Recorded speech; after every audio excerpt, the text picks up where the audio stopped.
Перфекционизмът често изглежда като сила, но истината е, че той може да бъде сериозна пречка.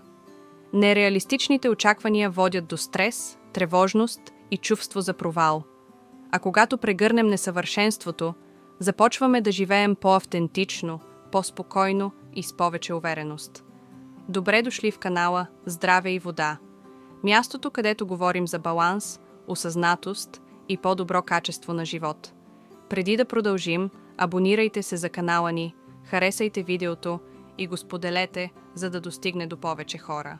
Перфекционизмът се корени в дълбоки страхове и очаквания, често още от детството, от обществото или от самите нас. Вместо да ни вдъхновява, той ни кара да се чувстваме никога достатъчно добри. Това изтощава и ни лишава от радостта по пътя към целите ни. За да преодолеем това, трябва да започнем с осъзнаване. Разпознайте моментите, в които се стремите към невъзможно съвършенство. Поставяйте реалистични цели и си дайте право да грешите. Бъдете състрадателни към себе си.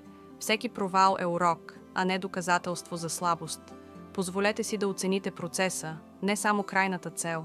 Приемете, че не всичко може да бъде под контрол и че несъвършенството е част от живота. Когато се освободите от нуждата да сте перфектни, ще усетите лекота и вътрешен мир. Ще започнете да цените усилията си, а не само резултата.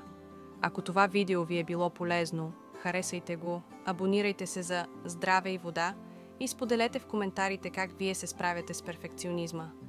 Вашата история може да вдъхнови някой друг.